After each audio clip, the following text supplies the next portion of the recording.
Eh bien, le voyage de Blondine sur le dos de la tortue a bien duré 6 mois. Ensuite, elles ont vu un château tout au bout à l'horizon et elles ont marché jusqu'à l'entrée du château. Et au bout de 6 mois sur le dos de la tortue, enfin, la tortue a parlé à Blondine et elle lui a dit qu'elle pouvait descendre maintenant et qu'elle pouvait parler maintenant et qu'elle devait s'adresser à la première personne qu'elle rencontrerait et qu'elle devait demander à rencontrer la fée bienveillante. Donc elle rentre dans le château, elle est accueillie par une belle jeune fille et la jeune fille l'emmène jusqu'à la fée bienveillante. Et donc elle se jette aux pieds de la fée bienveillante. Dites-moi qu'est-ce qu'il est arrivé à mes amis. Et donc la fée bienveillante lui dit je peux pas vous répondre tout de suite, vous devez d'abord subir une épreuve. Et elle lui donne une clé en or qui ouvre cette fameuse armoire. Blondine utilise la clé, ouvre la porte et à l'intérieur de l'armoire, horreur, elle voit la peau de Bonne Biche et la peau de Beau Minon.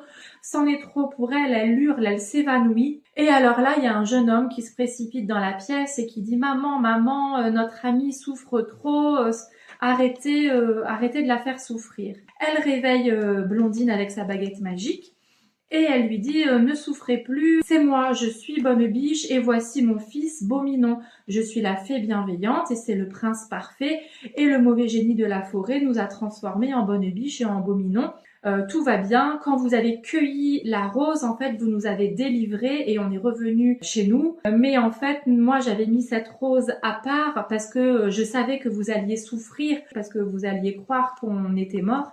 Et je ne voulais pas que vous souffriez. Donc c'est les grandes retrouvailles, tout le monde s'embrasse, tout le monde est ravi, elle est tellement heureuse de retrouver ses amis sains et saufs, elle est tellement soulagée, mais quand même l'idée de son père revient, elle a même pas besoin de le dire, le prince parfait le devine tout de suite et il le dit à sa mère, la fée bienveillante.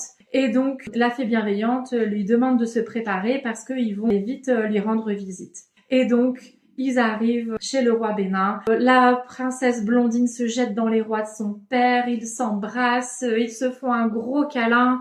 Le roi remercie la fée bienveillante, il remercie le prince parfait. Et là, il y a 8 jours de fête. Au bout des 8 jours de fête, eh bien, la princesse Blondine, le roi parfait, ils sont bien tristes de devoir se séparer. Et du coup, tout le monde s'arrange. Le roi Bénin épouse la fée bienveillante et la princesse Blondine épouse le prince parfait. La princesse Blondine et le prince parfait ont de nombreux enfants et ils n'ont jamais aucun moment de chagrin et tout le monde autour d'eux vit parfaitement heureux.